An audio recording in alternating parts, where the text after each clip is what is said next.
దేవేంద్రుడు చేసిన ప్రయత్నాలన్నీ విఫలం అయ్యాయి. ధ్రువుడు అచంచలమైన దీక్షతో తపస్సు చేస్తున్నాడు. ఎండాకాలంలో తీవ్రమైన వేడిగాలులకు బాధపడలేదు. వర్షాకాలంలో వచ్చే పిడుగుల కుంభవృష్టికి చలించలేదు. విపరీతంగా మంచు కురుస్తున్నా, ఎముకలను కోరికేస్తున్నా తపస్సు చేసే ప్రాంతం నుంచి ధ్రువుడు కదలలేదు. ఇలా తపస్సు చేయగా గదాధరుడు, శంకుచక్ర గదాఖడ్గధారి, పీతాంబరుడు అయిన శ్రీ మహావిష్ణువు అనుగ్రహించి గరుడ వాహన రూఢుడై ధ్రువుని ముందు ప్రత్యక్షమవుతాడు. ధ్రువుని ఆనందానికి హద్దుల్లేవు. ఉబ్బి తబ్బిబై సాష్టాంగ ప్రణామం చేసి తన 2 చేతులను జోడించి అరమోట్కన్నులతో నమస్కారం చేశాడు.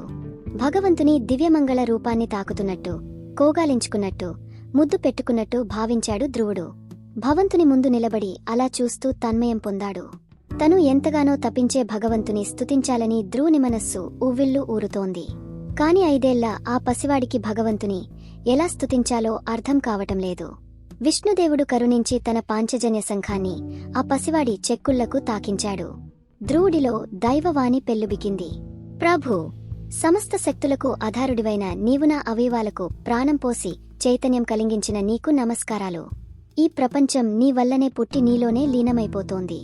సృష్టి, స్థితి, లయాలు లేని నేవే సమస్త బ్రహ్మాండానికి మూలకారకుడివి. నాట్యాచారుని వలె అనేక రూపాలతో, వివిధ రకాల పేర్లతో నీవు ప్రకాశిస్తున్నావు.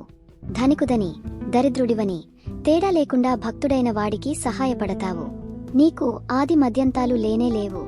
నీ శక్తి అనంతం అంటూ భగవంతుని స్తుతించాడు ధ్రువుడు. ధ్రువుడి శ్రద్ధాశక్తులకు, పట్టుదలకు మెచ్చుకుని సంతోషిస్తూ, వత్సా, నీ తపస్సు నాకు ఎంతో సంతృప్తిని ఇచ్చింది. నీ మనస్సులో ఏమి సంకల్పించుకున్నావో నాకు తెలుసు. ఏమి కావాలనుకుని ఈ తపస్సు చేశావో నాకు తెలుసు. కాబట్టి నేను నిన్ను అడగను.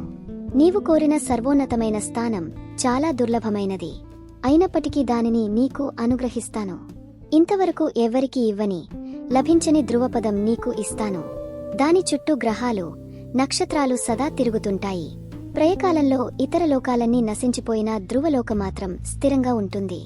నక్షత్రాలతో పాటు యముడు, కశ్యపుడు, ఇంద్రుడు, సప్తర్షులు దానికి ప్రదక్షిణం చేస్తారు. కాని ఆ స్థానం నీకు లభించడానికి తగిన సమయం రావాలి. నీవు మీ తండ్రి వద్దకు వెళ్ళు నాయనా. మీ తండ్రి అనంతరం రాజ్య సుఖాలను అనుభవించు. వార్ధక్యం వచ్చాక నీ కుమారుడికి రాజ్యం అప్పగించి నన్ను ప్రార్థించు. సప్తర్షి మండలం మీద ఉన్న నా దివ్యస్థానాన్ని చేరుకుంటావు అని చెప్పి భగవంతుడు మాయమైపోతాడు. శ్రీ మహావిష్ణువు ధ్రువుడికి ప్రత్యక్షమైన సంగతి మధువనంలో ఉన్నవాళ్లందరికీ తెలిసిపోతుంది. వారంతా అతడిని ఎన్నో విధాలా అభినందించారు. ధ్రువుడు ఆచూకీ తెలుసుకోవడానికి దేశమంతా తిరుగుతూ ఆ ప్రాంతానికి వచ్చిన ఉత్తానపాదుని అనుచరులకు కూడా ఈ సమాచారం తెలిసింది. వారు వెంటనే ఉత్తానపాద మహారాజుకి ఈ విషయం తెలియజేస్తారు. ధ్రువుడు తిరిగి రాజ్యానికి వస్తున్నాడనే వార్త ఆరిపోతున్న దీపానికి నూనెలా ఉత్తానపాద విషయంలో పనిచేస్తుంది. ధ్రువుడు వెళ్లిన నాటినుంచి దున్హక సముద్రంలో మునిగి ఉన్న రాజు అనుచరుల మాటను నమ్మలేదు. ఎప్పుడో ఇల్లు విడిచిపెట్టి వెళ్లిపోయిన పసిబాలుడు ఇంతకాలం జీవించి ఉంటాడని ఆయన అనుకోలేదు. కాని ఇంతలో అతనికి నారద మహర్షి చెప్పిన మాట జ్ఞప్తికి వచ్చినది. మహర్షుల మాట ఎన్నడూ అబద్ధం కాదు కదా.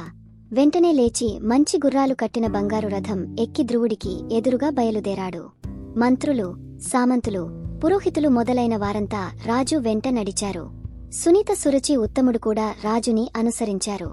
రాజ్యం నుంచి బయలుదేరిన తల్లిదండ్రులు, సామంతులు ధ్రువుడిని కలిశారా? కలిసిన తరువాత ఏమి జరిగిందో వచ్చే భాగంలో వివరంగా తెలుసుకుందాం. రండి, మన చిన్ని ఆశ ఛానల్లో వినేద్దాం రండి. ప్రతి బుధవారం, శనివారం చిన్ని ఆశ ఛానల్ మీ ముందుకు తెస్తుంది ధ్రువ చరిత్ర. మిస్ కాకుండా తప్పక వినండి. ఈ వీడియో మీకు నచ్చినట్లు అయితే ప్లీజ్ సబ్స్క్రైబ్, లైక్, షేర్ చేసి కామెంట్